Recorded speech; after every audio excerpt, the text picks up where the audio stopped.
What's going on, Boiler Nation? It's Tuesday night. It's February 3rd, 2026, and you heard the sounds of a train coming down the tracks. You know what that means. Brand new episode of the Boiler Breakdown podcast is streaming live on the Boiler Breakdown Facebook page and our YouTube channel. Hit that like button, that subscribe button, that follow button, that notification bell so you know when we are going live each and every week talking Purdue men's basketball and Purdue football. I'm Tanner Lee, host Evan Webb and Aaron Lynch in the house. Fellas, how we doing? I gotta think we're doing better than a week ago when we recorded one of these. You are correct. You are correct. A lot better. You guys didn't believe in me in regards to the score outcome, and it was close to what I predicted last week. I mean, really. I guessed a 25-point win. I was 5 points off. You guys 54-point win. I mean, if we would have played better defense, but still 24 points away from your prediction. But I mean, hey, they didn't lock down. They should have locked down in that second half. They only gave up 63 points. Should have played harder defense. Oh my! But it's good to see the boys bounce back. And especially the seniors all have a good game, especially Fletcher Loyer. 29 points, 7 trays, tied for second most in a Big Ten road game in Purdue history. Carson Edwards, of course, has the most with 8 back in 2019 at Penn State. But I enjoyed it. I thought it was a boring game Sunday, and I liked it being boring. Yeah, it was beautiful. Yes, it was. It was. You know, it's funny earlier, like on this podcast, like 2 to 3 weeks ago, we were saying how Purdue really hadn't been in any close games. And after we said that, it was like close game after close game after close game. It was like 5 straight in which they went 2 and 3. So it was nice to finally have a game that wasn't close. Took care of business like they should have. Maryland is not good, but it's still life on the road. It's still life on the road inside the Big Ten. So that was their largest loss at home since 97? Mm-hmm. It was the largest Xfinity Center. It was the largest that building. Yeah. Which was shocking to me. Me too. Yeah. To know that, especially thinking all about like the North Carolina and Duke teams in the mid-2000s and also that Wake Forest team with Chris Paul on it. I mean, I would have thought they would have probably dropped a larger outcome score back in that day than this one. So that was a shocking stat that they showed. I guess piggybacking off that a little bit, though, Maryland was really good in the early 2000s. So even mid to late 2000s, they were pretty solid, but tougher competition the Big Ten's a better overall conference than the ACC, especially now. But back then, like you said, you had the heavy hitters of Duke and Carolina year in and year out, and then sprinkling Wake Forest once in a while. NC State. Yeah, NC State, some others. Georgia Tech when Chris Bosh was there. Yeah. And Jarrett Jack. Yeah. So, but good to take care of business. Like I said, good to see Fletch come out of his shooting slump. Good to see Braden play well. Good to see the guys giving effort all game long, rebounding well. There wasn't too much I came away complaining about at all. Yeah, they said they rebounded well. They played hard. They matched the physicality a lot without getting chippy. There were some points there where he could have gotten a little out of hand, and thankfully didn't escalate it. But I thought they met the moment pretty well. I thought they pulled off the gas. They could have easily could have locked down harder on defense. I think this is a team I would love to have Lance Jones on, like a true 3-and-D player. Like I think, especially coming off the bench, to just go out and shut down a wing and have athleticism to do. I really think this team's going to be fine. I was hoping Jakari kind of would step into that role a lot this year, but I mean, it's not been that way. This team's more of an offensive team than it is in regards to especially perimeter wing defense and switching off guys and locking down. I know that what we've been used to with Kramer, even with Dakota, being able to shut guys down. And unfortunately, I think I hope that's not what comes and bites this team come March, is having that 3-and-D player. Yeah, and bringing up Jakari, I thought he played well Saturday. Mm-hmm. It was nice to see him hit some shots, especially from the outside. Nice to see him have a nice breakaway dunk off a steal. Wasn't like his daddy would have done, but still, still nice to finish because he usually lays those in. So it was nice to see him. Yeah. And that one, he might have had to dunk it to make sure he got Yeah. the point. But he had 12 points. Could have had more. Shot quite a few times, but that's all right. He was the third leading scorer. The only other guys in double digits, like I said earlier, Braden Smith, 19 points, 6 assists, whole home game for Braden. Mhm. Fletcher Loyer, 29 points. Traycott Marin at 7, but he had 10 boards. Oscar Clough, 6 points, 3 boards. Omer Meyer, 9 points, 3 rebounds. Daniel Jacobson, 8 points, 5 rebounds. Nice to see him bounce back after that game in Indiana. And knocked down a 3. I didn't realize CJ Cox only had 1 point. Yes, and DJ knocked down a 3, which he has no arc on his shot whatsoever. No. Well, when he shoots it, he's like essentially rim level. But it's funny compared to like Edie, who had tons of arch on his 3-pointers. Yeah. So Yeah. But overall 93-63 win. Not much more to say to that. I mean, as a team, shot 29 for 55 for 52.7%, 15 for 30 behind the arc, so 50%. Hit 20 to 25 free throws for 80%. That was good to see. Yeah. Rebound Maryland 35-24. 9 of those are offensive, 26 defensive, 18 assists. The Maryland's only 5. Beat Maryland in blocks 2-1. Maryland did have more steals, 5-3. Purdue had 8 turnovers, Maryland had 12. Purdue led points in the paint 22-20. And personal fouls, Purdue had 16, Maryland had 19. Overall, this Maryland team was, it shows why they're at the bottom of the Big Ten. They're bad. And they're without Pharrell Payne, which doesn't help. I don't know how much better they would be, but at least give them some inside presence and a guy who's been around, especially been around the Big Ten, importantly, with this time at Minnesota, but just a guy who's a veteran. But yeah, they're pretty bad. It was definitely it was definitely a get right game.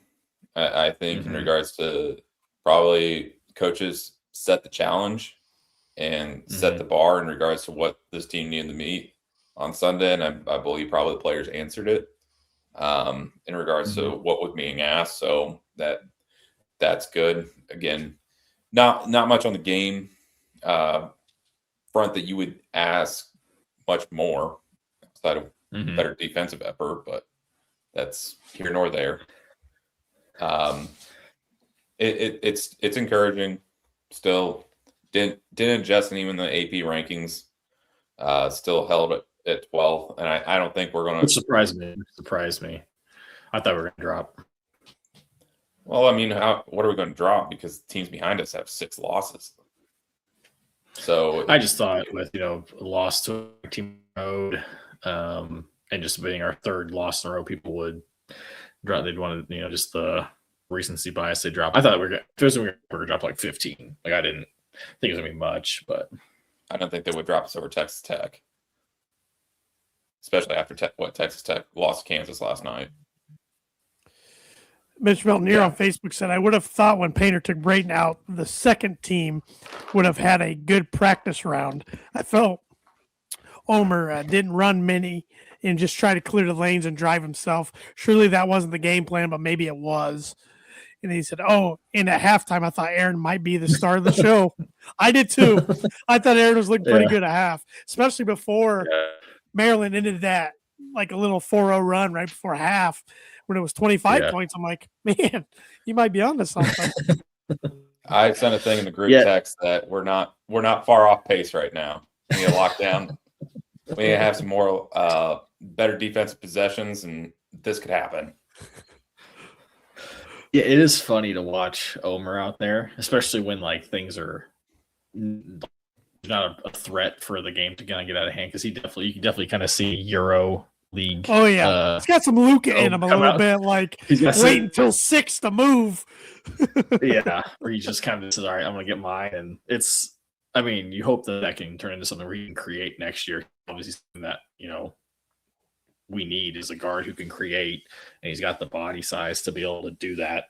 But it's funny. I mean, my dad will say the same thing when we're at a game. It's like, oh, he's taking the shot. Like, you just gotta know when he's gonna take it. He and Baker both like to catch it in the corner inside the arc, pump fake, take one step back to make sure they get behind the line and shoot it. I've noticed that out of both of those guys. Yeah. I just like it that we have a guard that size now that isn't. Yeah. I'd love to have Chris Kramer back, but with this offensive skill set, especially this body type. But the last body type guard we had was no Joe Eastern that couldn't. We're playing 4-on-5 offense, so I don't know if I prefer. Yeah. I would definitely prefer this over that. Everybody changes their shooting hand during the year. What are you talking about? No. God. I'm going to Michigan when you didn't even have a scholarship offer. Yeah, what a journey. What a career that kid ended up having. But as we sit here on February 3rd, Purdue has 9 regular season Big Ten games left. Got Oregon at home Saturday. Next week, a pair of road matchups that will not be easy at Nebraska, at Iowa. Then you return to 2 big 3 in a row big home games: Michigan, Indiana, Michigan State. Then you travel to Columbus to play Ohio State. Travel to Evanston to play Northwestern. Then come back home for Senior Day against Wisconsin. So with those 9 games in mind, does Purdue have to go undefeated if they even want a share of the Big Ten title, in your guys' opinion? Or could they go 8-1 and possibly get a share? As of right now, I think they have to go undefeated just right now, just by looking at, I mean, obviously and I feel like it happens every year where you look at a team and you're like, I don't know how this team's going to lose. And, then they do. But, like, I mean, you've got Michigan and Illinois right now with 1 loss. They do play each other. It's at Illinois. But so one of the teams going to pick up a loss there. But then you look at least I know with Illinois, their schedule is pretty good after. I mean, they play at Michigan State this week, so that could change this weekend if they lose to Michigan State, which pulling first party in that one. But after Michigan State and Michigan, they're going to be favored in every single game, probably by a margin, unless they slip up, which teams do. But you never know. I mean, it's like every year it's like, Purdue is like a lot out of it. And then, like, it was a couple years ago when Illinois went to Penn State and lost in the last, 30 seconds because Coleman Hawkins lost his mind and Penn State ended up winning a crazy one. Like, stuff like that always seems to happen. But as of right now, I'd say, they need to go undefeated to have a shot because the top portion. Yeah, they don't have a tiebreaker. The top portion of the Big Ten is loaded. I think they're going to look. This is when I miss the old Big Ten style where you play a team again, because I would love to play Illinois at State Farm Center, whatever it's called anymore. And especially getting another shot with I know we're playing Michigan State once in Michigan. I'd love to have 2 games against that instead of our 2 games against Wisconsin. But I don't think we're even running the table toward in the last 9 games. That'll be very, very, very difficult. It's hard to do. Yeah, I can see us going 6-3. I mean, even 5-4, depending on how next week goes with those 2 road games. I think we'll beat Nebraska. I'm more worried about Iowa than Nebraska. Oh, it's sold out. They announced it today. That game's sold out now. The Iowa game? Yep. Yeah, I saw they announced there was a 5:00 tip. Yep. Which is weird tip on Valentine's Day. Yeah. Wow. I don't know. I mean, is that a Peacock game, I'm assuming, with a 5:00 tip? Yep. You got it. Yeah, they got the weirdest times. Thanks, Kevin Warren. Yeah. But, yeah. What do you all think the outlook looks like on the last 9 games? I don't think we lose another home game. Yeah, I know we have Michigan, Indiana, Michigan State at home. Yeah. Man,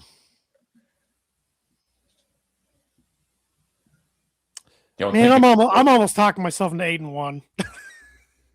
I'd say in my head, worst case scenario, I mean, I guess worst case scenario is, I think worst case scenario is actually 5-4, whatever the hell you said. Yeah. In my head, I'm thinking 7-2 and you're out of it, completely. I think 6-3 is more likely. Who would you say as of right now you think those 3 losses are to? Iowa. And then coming back, Michigan. So I think there's back-to-back there. I think we bounce back against Indiana. I can see us losing again at home against Michigan State because they're the number one they're top 5 in the country in defense. I know, but Mackey's a house of horrors for Izzo anymore. I know, but also Carr learned how to play basketball last year. Yeah, he did. And he just doesn't jump out of the building now. And they have. I can't wait for Izzo to be retired, and I think it might be after this year, hopefully. Knock on wood, because I don't think that program, it'll be good, but I don't think it'll ever be what he had to be right now. I think he only retires if he makes a run to the Final Four. I actually think that them and Illinois are probably going to be the Final Four teams in the Big Ten. I'm interested to see how Illinois plays when Boswell comes back. I think that could shake up their team a little bit. Izzo is 71. Just turned 71 last week. Wow. Getting up there. Overall, I think we all agree on this consensus-wise. We're done. Big Ten's out of reach at this point. I don't think it's out of reach. We don't own the tiebreakers. We could over Michigan. We could. That's the only one we could have. So the only one we don't own is Illinois. Which, if you tie, I mean, you still win. You just don't get the 1 seed in the Big Ten tournament, which I couldn't give any less of a crap about. It's better to be the 2, honestly, the Big Ten tournament than the 1. I agree. The 8-9 is a tough matchup. Yeah, and I hate the first game on Friday. Being the first game on Friday. You like being that late tip on Friday? Yeah, because 3 is the real late tip. 3 is the real late tip, though. I thought it was 2 was the late tip. 3 was the one before it. 3 and 6 games, usually the 9 o'clocker. It actually goes 1, 4, 2, 3. Because last year against Michigan, we played in that 3-6 game. That was late, yeah. Mm-hmm. We were late the night before playing against USC. Mm-hmm. So, whatever seed that was, 6'11"? 6'11"? Something like that. Because is this still where the bottom 4 don't get in the Big Ten tournament, or did they get away with that? No, where everybody's in now. I thought last year the bottom 4 didn't play. So, and this year would be like Northwestern, Rutgers, Penn State, and Oregon. Penn State, Oregon. Yep. Unless Biddle comes back and the other guy, which I highly doubt. Shellstead. Yes. Let's see what the standings are currently. Bottom 4 right now are Oregon, Penn State, Maryland, Northwestern. Rutgers and Northwestern have the same record, but according to the ESPN app, Rutgers is ahead of them. But I don't know if that's actually legit or just I don't know where that tiebreaker is. But yeah, at this point, be the 5 seed. I just want to get that double bye. Mm-hmm. At this point, I mean, I think that's, to me, I feel like that's a foregone conclusion outside of Iowa having a shot at it, right? Because Illinois, us, Michigan State. Us and Wisconsin have 3 losses. UCLA, Iowa have 4 losses. Indiana, Ohio State have 5 losses. And USC has 6. And we don't. And for that, we don't tiebreaker with Wisconsin if we beat them twice. Yes. If we drop games. The only one would be UCLA. Correct. Well, whatever it is, I regardless, I think this team is probably kicking themselves for the 2 weeks Sure. that happened, and don't control your own destiny. Still, there's a lot of season left. Still, you can still. I know you don't want to win a Big Ten. Who cares about a Big Ten tournament title? But it does improve seeding if you do win your conference tournament. I'd love to see those go away now, to be honest. But there's still a lot of everything outside for top. I don't think the Big Ten's in play anymore, but I still think that everything else is in play in regards to you got a lot of time between now and March to make sure that everything's right going into the tournament in regards to where we slot and where we seed. I mean, unfortunately, probably the 1 seed's out of play too, and it's probably going to be Illinois taking it. Illinois or Michigan right now. Yeah, I think seed just is pretty much gone. Obviously, it still depends on other people, but I think as long as we don't fall to that 4, that's where I don't want to fall to. I obviously prefer 2, which I still think is very much in play. But you just can't. Yeah, you can't fall into that 4 line. It'll be interesting to see how it all shakes out, even outside of Purdue, because Big Ten's crazy. I mean, some of these good teams will slip up the teams they shouldn't. I'm not wishing. I never wish injury upon anybody, but somebody will probably have somebody get hurt. Like I said, Illinois already has, and they've become, in my opinion, a better team. I know our Illinois buddy can say everything he wants about their defense, struggling without them, but they're scoring more without them, and they're outscoring their opponents. That's the name of the game: score more than your opponent. So, but if Purdue can play the way they did Sunday and get back in that groove, they can. They'll have a chance against anybody. So, hopefully, they can continue that against Oregon. Oregon comes into town, another CBS game, 1:00 on Saturday. Purdue leads the all-time series at 3-2 against Oregon. Last year, 65-58 road win in Eugene. That was on January 18th. This will be Oregon's first trip to West Lafayette since 1987. Wow. December 5th, 1987, Purdue won 88-62 in that matchup. So not a ton of history there, but a little bit. Got 1:00 tip Saturday, should be full house, should be rocking, good student turnout. So hopefully it's another relaxing, easy coasting win for Boiler Nation. Yeah. But with that said, I want your guys' score predictions, your player of the game, and your bowl predictions. Go for it, Lynch. Oh, you want me to? All right. This one's going to be a cruiser. I'm going to go 81, 55, Purdue. The dogs are just going to get called off.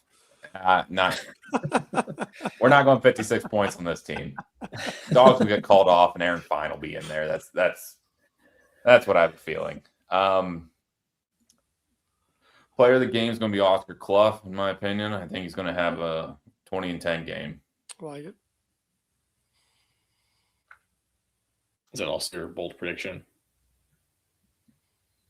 Yeah, I mean, it's the 20-10 double-doubles. Nothing to joke at. Just ask. I mean, last time you said Braden was put up a 40 burger, and Maryland's only going to score 41. On pace. So. We were on pace. If he didn't get pulled, we were on pace. Let's see here.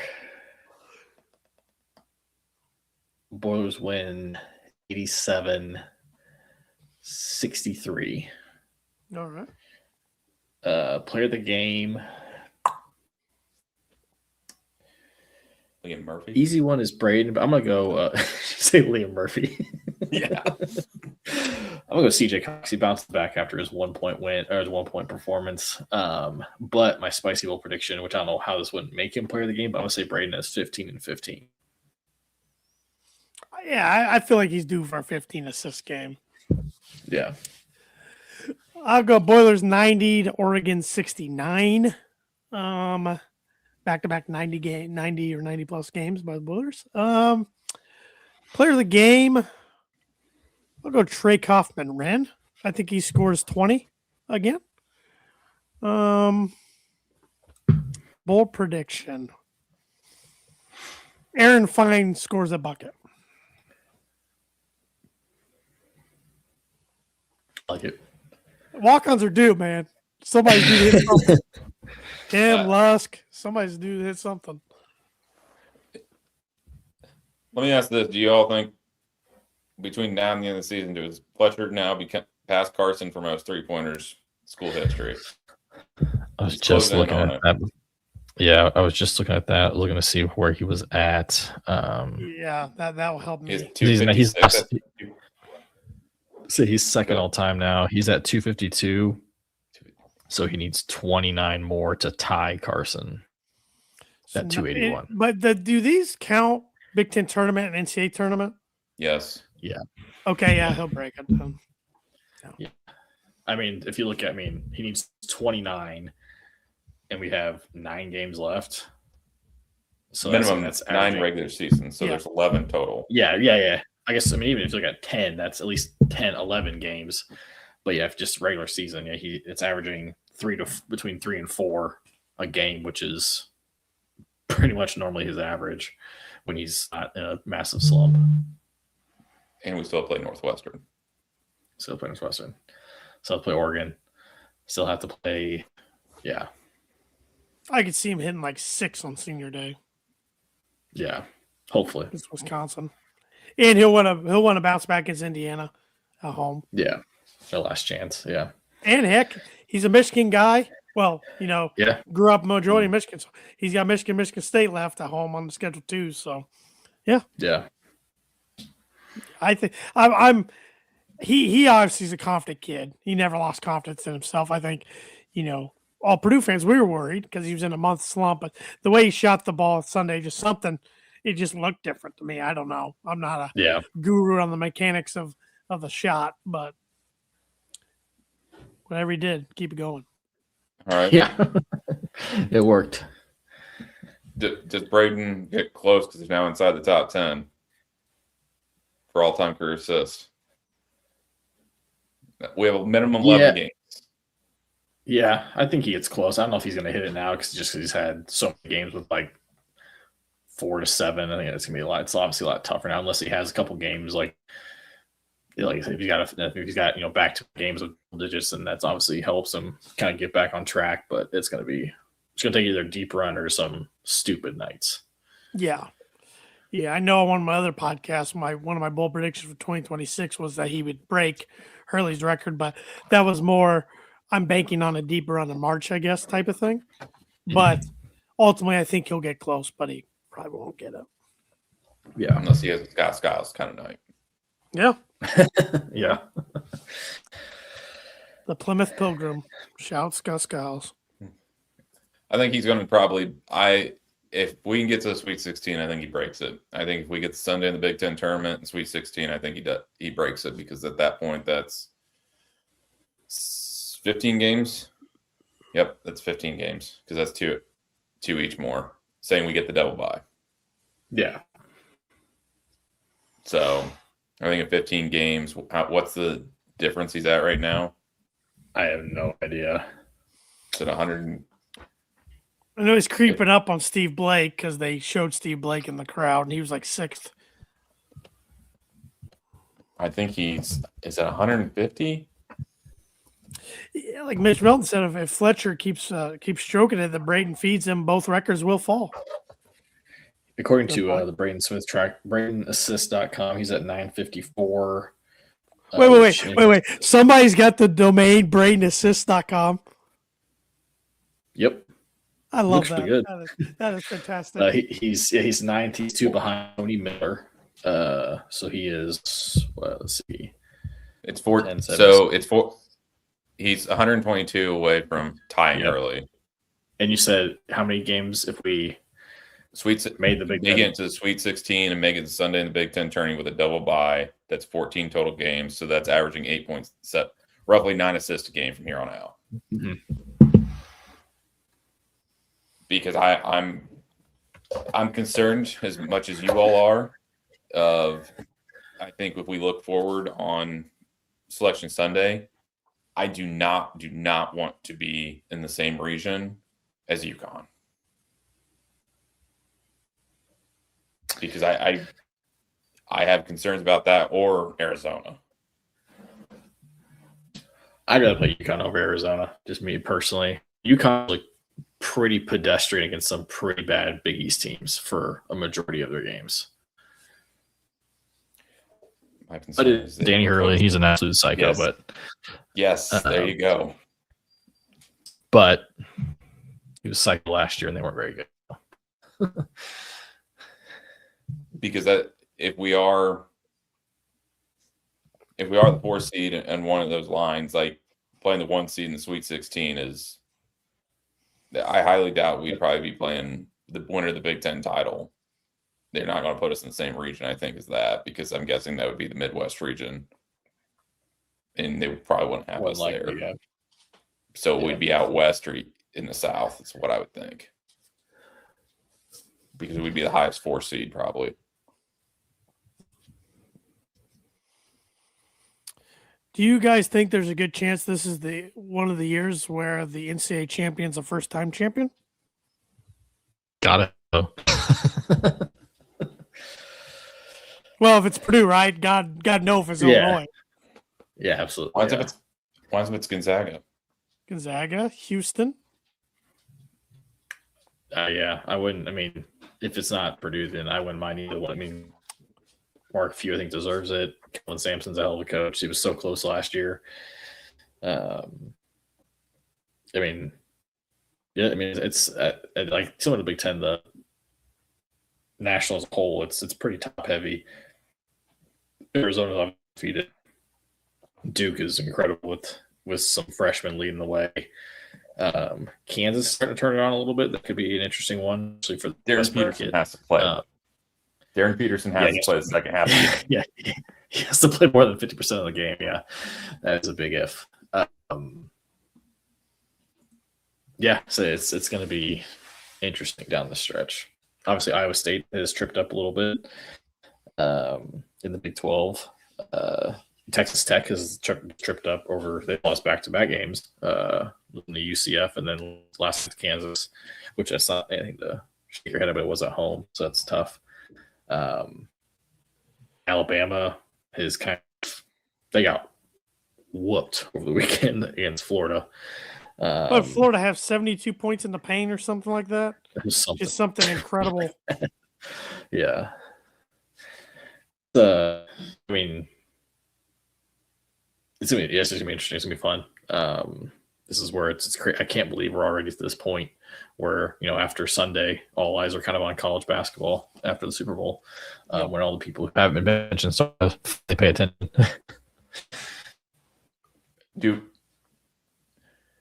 I think for us, it's going to depend on the draw. All I want, though, is this team not to be remembered like the 22 team, and we have nothing to show for it.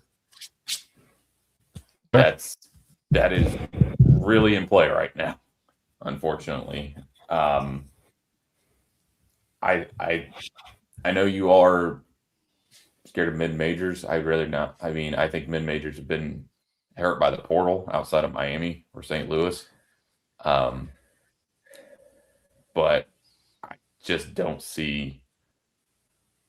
I see at minimum this team's in the Sweet 16, regardless of draw. From there, it just depends on what the matchup is and where it is at that point. See it. Dad Moody on Facebook said we could take the South region from the tourney so I can drive over. Yeah. Good being South. What team though scares you all that outside the top teams in the middle half of the AP top 25? I just feel like I haven't watched enough, so I can't even. Besides just box score. My God, box score reading and checking. I just haven't watched much. I don't know what's up with me, but I mean, if you're talking middle rankings right now, the only ones I would be like scared I wouldn't say scared, but like if Purdue was in their region and look at the matchup, then like this is gonna be like, ooh. I mean, obviously every team is good at that point, but like a team like BYU is interesting, just because AJ DeBonsa is a freak. and then maybe someone like Florida, just because of their experience and, reigning champs and all that. And I think Todd Golden's a really good coach, but outside that, like, just looking at the standings, like you look ahead. I mean, obviously you got Kansas ahead of Purdue, Texas Tech behind us, which we've seen what Purdue can do to Texas Tech. UNC, I was watching a little bit of the game. Yes, I think it was yesterday. Or I'm just like, I knew one player on North Carolina, and it was because he was a freshman. I don't believe in Hubert Davis. Yeah, it's just like, it's not like, I remember growing up, like I used to be able to state their starting five. Like, I said that the other night. Like, I used to be able to rattle off Duke, like 7 players on the roster. My wife and I were at lunch at Wings Center on Saturday. They're playing Virginia Tech. I'm like, I know 2 players. Like, yeah. Brothers. Like the portal has just killed my knowledge of college basketball. Yeah. Outside the Big Ten, and even within the Big Ten, like, especially with the West Coast schools, like, I get lost. Yeah. Well, it's like you like, it's just feel like every time you're watching a game, no matter what game, and they're talking about players like, oh, the so-and-so transfer. Oh, the so-and-so transfer. Like, it's, I mean, look at, Washington's got like 3 USC guys on their team. I saw a tweet a while ago, but it was like, and you start doing, like the Monday night or Sunday night football when they do intro the team, they need to start that for college sports. Say all the teams they played for. And heck, now we're letting guys who played NBA ball come back to school, or try to come back to school. So that's how you lose. That's how you'll lose fans if you let that crap. Also, college football went more to network TV too, and taking up longer attention span in regards to going August through January at this point. So college basketball is naturally just going to take the back seat and just be a gambling item in March, I think, anymore. And that's unfortunate. But going back to the question I asked, I think what 2 teams scare me, lower ranked than Purdue right now, are St. John. They looked like crap at the beginning of the year, but they do not look like crap now. I watched the game at the beginning of the year with them. Patino has definitely coached that team up.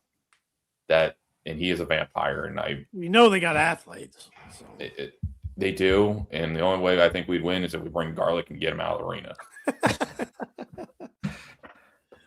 The other team that really kind of concerns me is Clemson.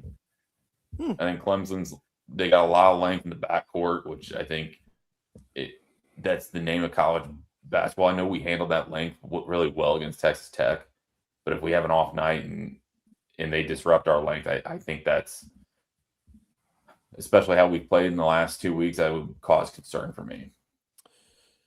Yeah, a lot of us thought we'd see them last year in the second round, but we didn't. Nope. So, but they are much better this year. Sure.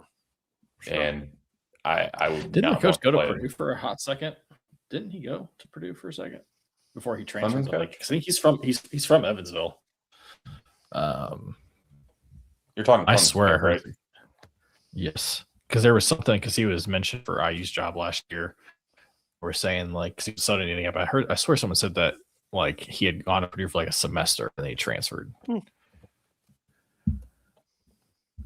I could be completely wrong.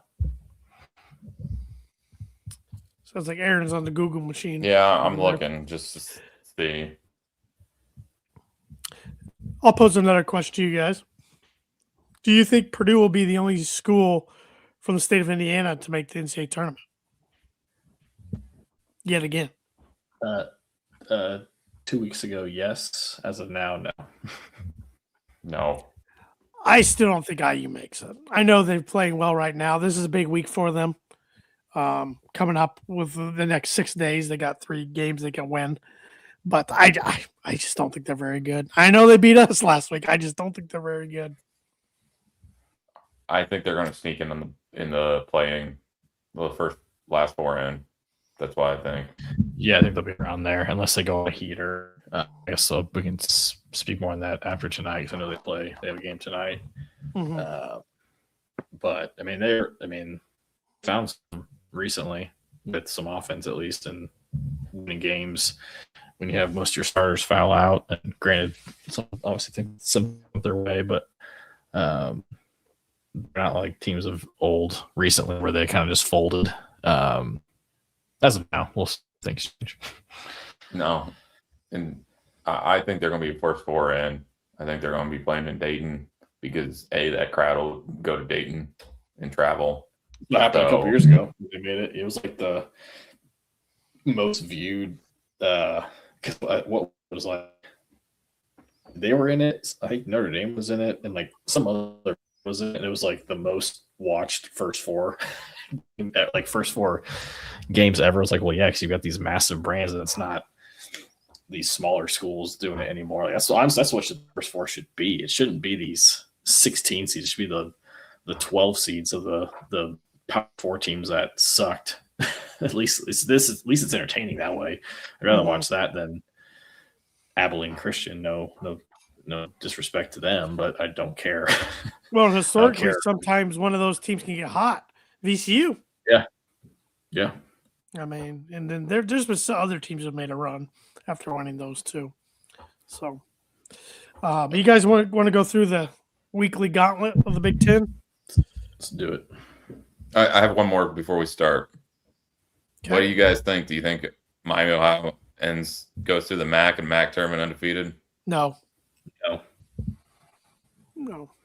I think it's interesting though if they keep up their good season and say Akron wins the MAC tournament, the MAC could get 2 bids in for the first time in a long, long time.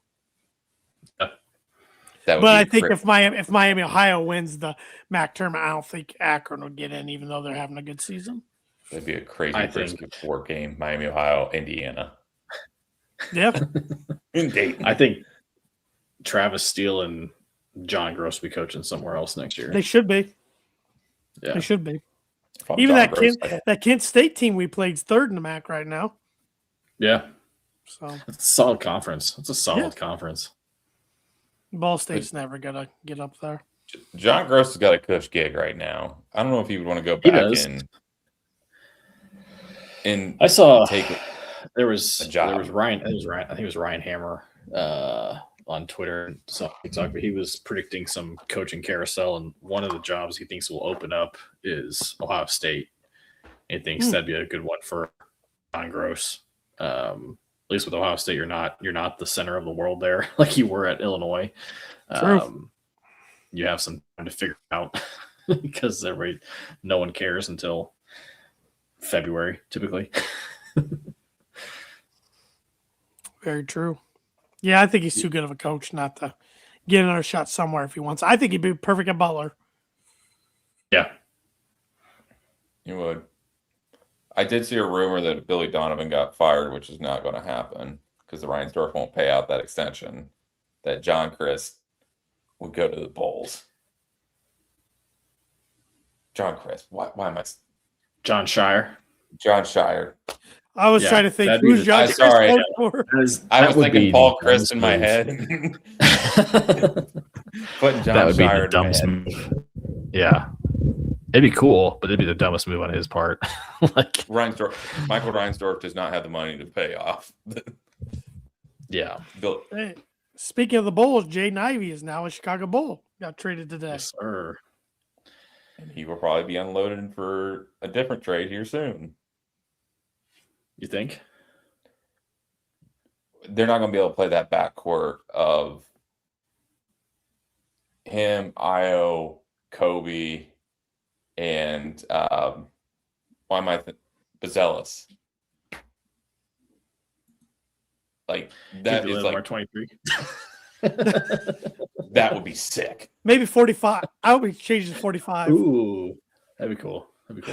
Even that he'd get so much blowback even if he did that. Oh my god. I was texting one of my friends who has love-hate. He's a Purdue grad and he's a Bulls fan, and he cannot stand it. Ivy's his least favorite player, and he doesn't understand why he has his All-American thing in the rafters. He thinks Ivy is the reason why we lost to St. Peter's. No. He could have had a better game, but he was not the only reason. Everybody could have played better that game. Everybody on that team sucked. Trevion sucked. Sasha sucked. Yeah. He blames Ivy for the entire season, though. and not win the Big Ten and not winning going past that game. He's a star That player, team so it was makes so sense. unlike. That team was unlucky. That's why they didn't win the Big Ten. Yeah. But that team has nothing to show for it. I know. That's what I'm scared for this team. It's very possible you this had team could be. Michigan State, you had Rutgers, you had Wisconsin all hitting shots within the last 5 seconds to win the game. Like, come on. Mm-hmm. Yep. Anyhow, let's go back to those games. Yeah, Big Ten games tonight. We got 2 of them. Rutgers at UCLA, who's a 12.5-point favorite. Give me UCLA and Mick Cronin find something else to bitch about. Yep, that's all he does. I think we're nearing the end days of Heichel, unfortunately. I think so too, unfortunately. Yeah.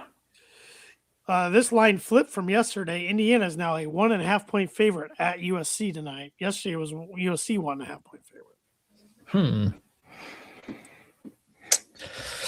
I think Indiana wins. I think, unfortunately. Since Dorn started going off, they look better. Yeah. Give me IU, unfortunately. I'll take USC in a close one, but there's still a good road trip for them to split, especially if they're in 2 close games. Michigan State 7.5-point favorites at the Barn tomorrow night. Give me Michigan State. I think Minnesota gives them a game. It's unfortunate Minnesota dropped that at Penn State because there could be. I mean, I don't think they were never going to make the tournament, but you can definitely put some scare into some teams. Yeah. Spin your head. It's happening. Wow. I am going Sparty in this one. Northwestern at Illinois, who is a 15.5-point favorite. Illinois by 30. Yeah, I think Illinois cruises in that one. I think Martelli, though, drops over 30. Yeah, I can see that. And the team score is 45. Iowa's a 2.5-point favorite traveling out to Washington. 11 o'clock tip tomorrow night. You guys staying up for that one? Yep. I honestly might watch a little bit of it. Give me Washington, I think, in this one. Okay. No. Iowa. I'm going the Hawkeyes as well. Thursday night, Penn State at Michigan. Oh, boy. Oh, boy. That's over 5 minutes in. Taylor Battle ain't walking through that door. No, give me Michigan pretty large. And Ohio State at Maryland Thursday night. Oh, God. Give me Ohio State. If they lose this one, Diebler might not make it the rest of the season. No, I think Thornton has a big game. Give me Ohio State. I like the Buckeyes there as well. Saturday, we got 5 games, a couple at noon. Nebraska at Rutgers. Nebraska. No, I'm going to take the upset. I'm going to say Rutgers. I think Nebraska's in a fall a bit. I'll take the Huskers in a close one, though. And Wisconsin at Indiana. Big game for both teams. Big game for both teams. I think just 'cause it's at home, I'll take Indiana in that one. Taking Indiana that one as well. UW. I hope you're right. Okay. On Wisconsin. The Big Ten game of the week, Illinois at Michigan State, which according to Lynch, Michigan State will come in with 2 back-to-back losses and be pissed off. Yes, and destroy them. Wow. I think This they'd was a be. game, I think last year it was pretty. I think Michigan State won last year. I think it was pretty controversial. There was something that happens. I think it was Yakutis foul out. Like had 4 fouls, came in and picked up his 5th foul. Like I do remember that. Yeah. Immediately. Because I remember I was pulling. Because at the time I was like, Illinois is our nemesis for this, like for the Big Ten. Like Michigan State's going to drop so many more games. It seems not that great, and they ended up winning the whole thing. I don't know. This is more just hope, but give me Sparty and a very close one. Clean sweep there. I'm taking Sparty as well. Did you guys see Luca Garza's comments about the Breslin Center? Yeah, I did. I did. Aaron, did you see that? Yeah. Yep. For everybody listening that might not be aware, he has a conspiracy theory out there that the away team's goal in the second half, the basket that Michigan State shoots on the first half, is the worst basket in basketball, the hardest one to score. And he said you have to swoosh it to score. So Yeah. Or dunk. Wouldn't surprise me at all. yeah. And Washington at UCLA Saturday night. Give me UCLA in this one. Yep. Cronin. Yep, And the I'll boys. take the Bruins. And we got 4 Big Ten games before the Super Bowl on Sunday. USC That's at crazy. Penn State.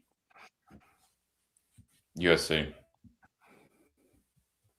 Yeah, give me USC. I was going to say, you're I would thinking take Penn State. I would take Penn State because USC travels clear across the country for that one.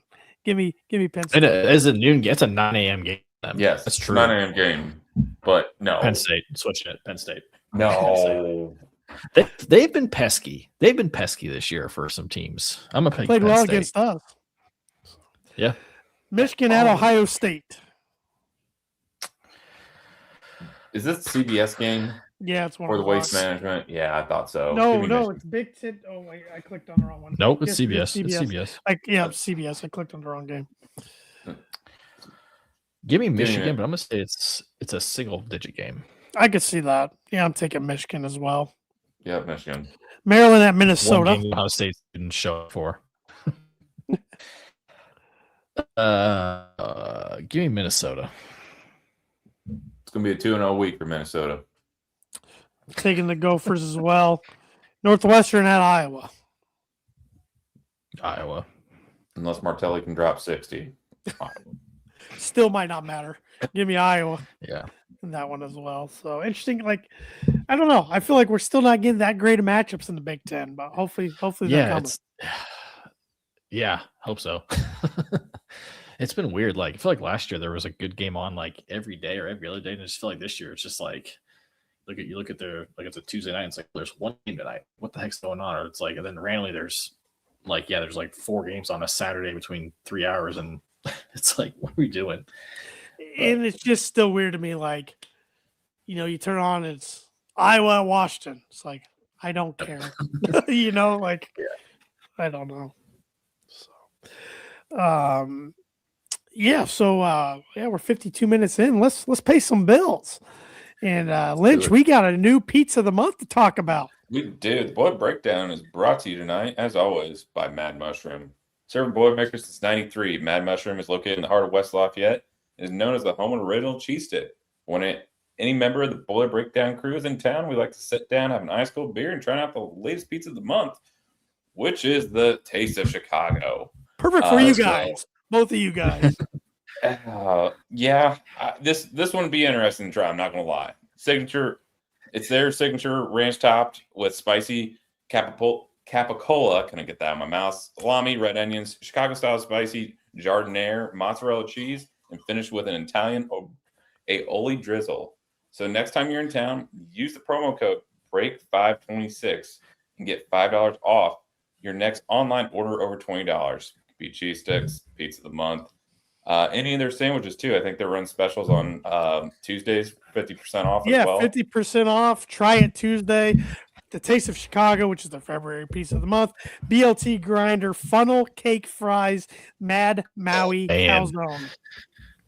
So, Funnel cake fries. Oof. Yeah. I'll be at campus on Thursday for a career fair, so you got to hit them up.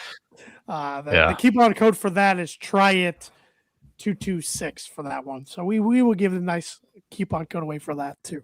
But the Boiler Breakdown coupon break 526 for $5 off any order over $20. Like Aaron said, Mad Mush, feed your head. Can't go wrong with anything from Mad Mushroom. Evan, do you like jardiniere and stuff like that? I totally forget what that is. I'm sure I do. What is it? Jardiniere, like it's like the pepper. It's like the pepper peppers, mix. Banana peppers, celery, olives. Italian beef. Yeah. Oh yeah. Oh yeah. Yeah. Okay. I was going to say it's like Buono and what you get at also Portillo's. Yeah. Yeah. I like the one at Portillo's. So. Yeah. So, but see, right there, you guys are Sox fans, White Sox fans. You can have a Taste of Chicago pizza, have a slice, and watch Sox spring training coming up. They said that players said on Sox Fest last week their goal is to compete for the division this year. We'll see. Or Webby, you can watch Jay Nivey ball it up for the Bulls and have Taste of Chicago pizza. Can't I? Because they're not on TV because of stupid Reinsdorf. That's true. No, they're on TV. You just need to go get rabbit ears, dude. It's free to you. Let me go dig those out of my attic. Yeah, that's a rabbit hole for another day, talking about rabbit ears. But Webby's got a sharp-looking shirt on like he does every week, and I'm guessing you got that shirt from the shop. Damn right I did. Yeah, we're happy to have this shop back again. Been around since 2011. They actually had a really cool, I think they put it on their Twitter of a picture of them from like early on, like selling shirts out of like a kiosk. It was really cool. But now they've actually got 3 retail locations, one in Carmel, one in Broad Ripple, one downtown Indy. All things state of Indiana. The one I'm wearing right now is the Rick Mount era shooting shirt. They just released a new version of it in the old gold, true old gold, not the Vegas gold people hate now, but the true old gold. But yeah, there was a ton of new stuff. There's a Mac, if you're watching us, the Mac shirt, got my name on it. All things state of Indiana. If you've got some Hoosiers in your life, they've had a ton of stuff for obviously their title run. So if you can't make it in store, make sure you go to the shopindy.com, use promo code breakdown, and you get free shipping off your entire order.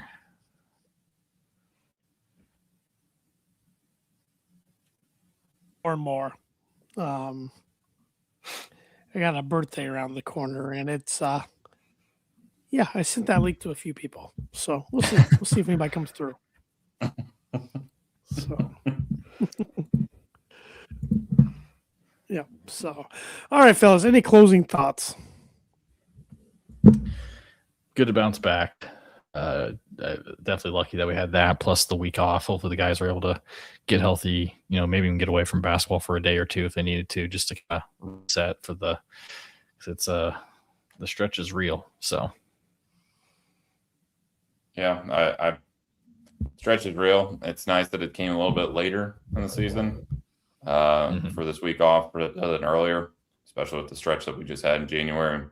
But hopeful, just take care of business, and next week's going to be a challenge. There's no doubt about it. Absolutely will be. But before then, I hope everybody shows up at Mackey in camouflage because we're going duck hunting. Let's boil her up, hammer down, beat the ducks. boil her up. Quack, quack.